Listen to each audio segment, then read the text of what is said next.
Hi, I'm Karen Palazak, founder of Quiet Mountain Wellness, where we are always for you. My goal is to provide wise, useful, and uplifting content to help you truly thrive in your life. In today's video, I'll be talking about the power of commitment. I'll see you on the other side.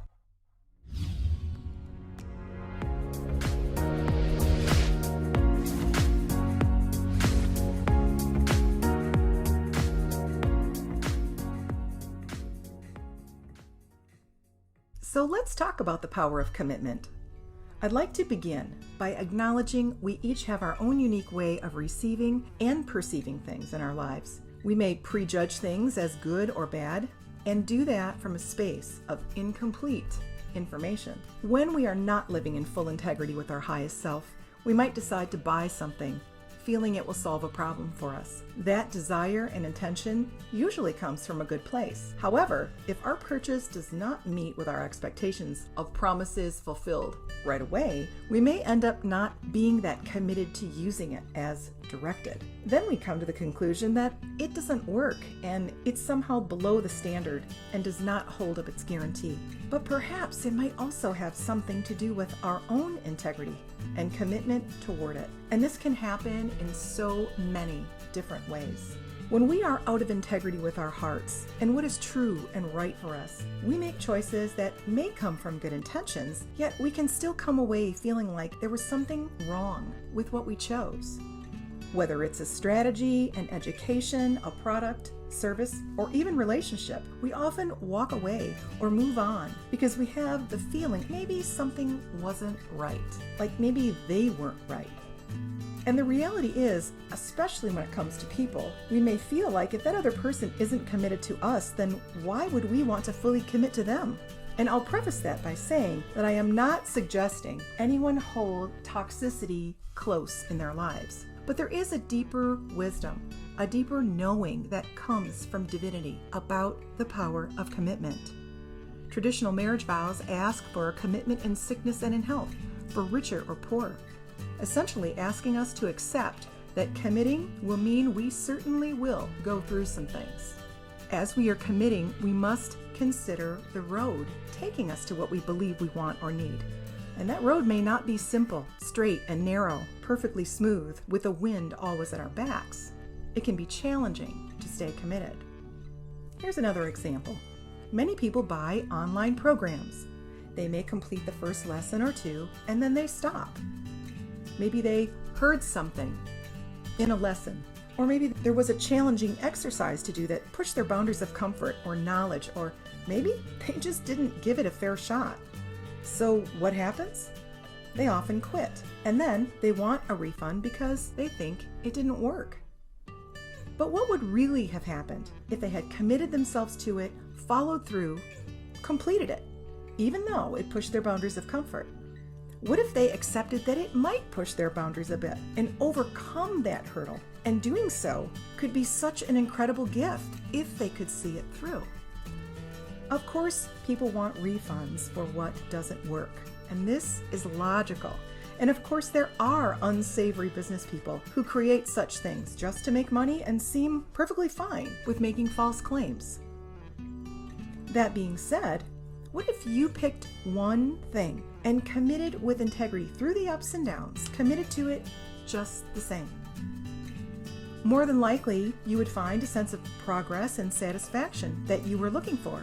And you may have grown, learned, transformed, evolved, or expanded your experience and consciousness.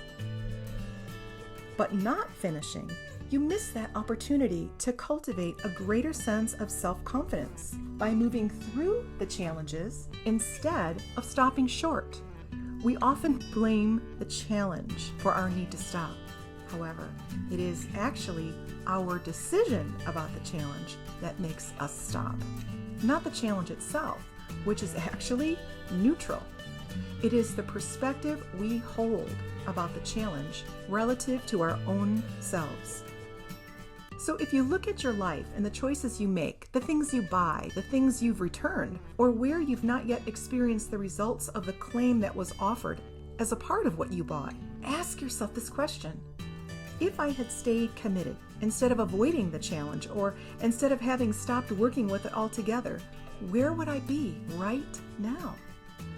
This is a question worthy of contemplation and will help you to decipher, is it the issue about the thing, or is it actually me? Commitment. It's such a foundational choice. It is what roots us and stabilizes us through life's difficult times. A tree with deep roots does far better in the storm than the one with shallow roots.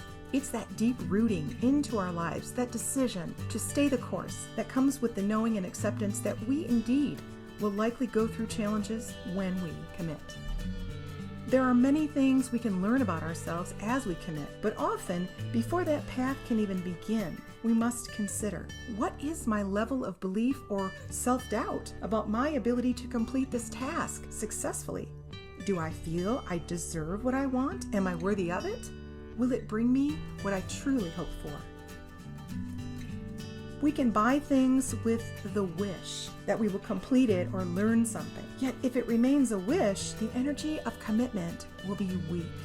When we wish, it is usually for something outside of ourselves to intervene on our behalf, rather than rallying our own energy of action. We aren't gathering our energies and organizing them so we can actually attain the goal. Yet taking action on our own steam, we can choose to look upon ourselves in the most positive light, fully believing that we have the resources or can garner them over time to complete the task. There are a few other considerations. An important one is the consistency of our commitment. We may feel committed, but are we consistent?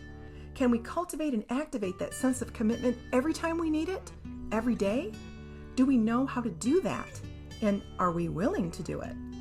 Without consistency, we may continue to feel sadly distant from our truest desires, which also brings up the need for integrity. Cultivating integrity heightens both consistency and commitment, and continuous integration gets the job done. There may be other reasons we have trouble developing commitment energy. We may have no passion for what we've undertaken, or our passion may have waned.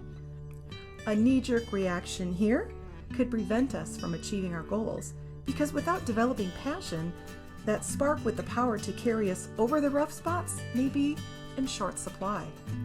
Successful commitment means we must develop a sense of compassion and acceptance as we move forward and grow, which can also refresh our passion. Let's face it, growing is messy. Developing a healthy sense of compassion and acceptance for your journey is paramount. It also helps if we can access a sense of forgiveness when we get off track, because it will definitely help us to clear the negative feelings that our errors may create. We truly can go beyond our momentary whims or doubts and experience transformation. When we do, our relationship with commitments and our life can go beyond a transactional or surface one, holding fast to our commitments, to ourselves. We can deepen our self-trust and grow strength and clarity. Keeping at it with integrity and consistency over the long haul, we also give ourselves the gift of transcending the old versions of ourselves and can step into new, more nourishing levels of life where we experience a sense of living with true purpose, power, and love. We can realize our ability to lift ourselves up out of what we once felt locked into when our commitment is no longer spotty, haphazard, weak, or small. In this current culture of sparse commitment, a lack of loyalty, of quickly moving from one thing to another, we will struggle to find deep satisfaction and continue our seemingly endless search for it. We crave the kind of fulfillment that is not found in a lack of commitment. And this holds true on so many levels. For instance, you cannot meditate once or twice and become enlightened. You cannot do one push-up and be fit, or eat a single vegetable to be healthy, or floss your teeth once for lasting oral hygiene. You can't give one hug and think that you've shown your love and you're good. You can't do one good deed and say, I'm kind and generous because I've done this one thing. This is where we get it wrong. Because here we undersell the potential power of what we're doing when the results aren't instantaneous. We miss out on so much transformation, satisfaction, and evolution by shortchanging ourselves through low levels of commitment. We are so lucky if the arc of life moves us from youth to older ages, where we can constantly discover new, fresh ways to commit to the calls on our lives that we feel deep within. Calls for new levels of progress, happiness, and fulfillment, where we can trust that our commitment will get us to the other side for what we are searching for, so it can actually be received, experienced, and truly and deeply enjoyed. This becomes a reality as we hold a compassionate commitment with a sense of acceptance, forgiveness, and with consistent integrity for our process, regardless of whether others support us or not. These choices will help us to align with our higher self. We may search for our life purpose and come up empty-handed, not knowing what it could be. And at some point, we may give up, deciding that life just isn't fair. Yet, we can become successful through making one purposeful step at a time. We come to know our dedicated commitment can get us through the difficulties of our lives. And when they do, we can enjoy the results of our own work, for which we alone are responsible. We can finish what we start. We can stay with it. Searching for our life's purpose is done by making one purposeful choice at a time. Rather than searching for one singular purpose, perhaps the best answer is to continue to choose with purpose and to stay committed to doing that, to trust our ability to evolve and watch as we become so much more than we ever thought we could be. So before you let something go, abandon a project, a person, or stop doing something that you were once convinced was the right thing to do, ask yourself, could this feel different to me if I fully committed to it? Is there an important lesson, skill, or reward that would make my life better if I hung in there? Could it bring something to me that I don't have now but would like to have? Or could it help me to become someone I am not yet, but would like to become? Can committing fully be the answer to help me get what I really want? That is a question only you can answer. Be sure to use truth, not belief, as the tool to assess your answer so that you can fully trust it. Root out all excuses. In doing so, you will save yourself a lot of money and time from being simply spent with no return. Turn your time and money into true and powerful investments. Investments in your capacity, in your happiness, and in a sense of lasting fulfillment. This truly is the power of commitment. So don't postpone your pot of gold at the end of your own rainbow. Embrace commitment for the wonders it can do in your life, and then stand on your own laurels. See and feel the powerful difference that it makes.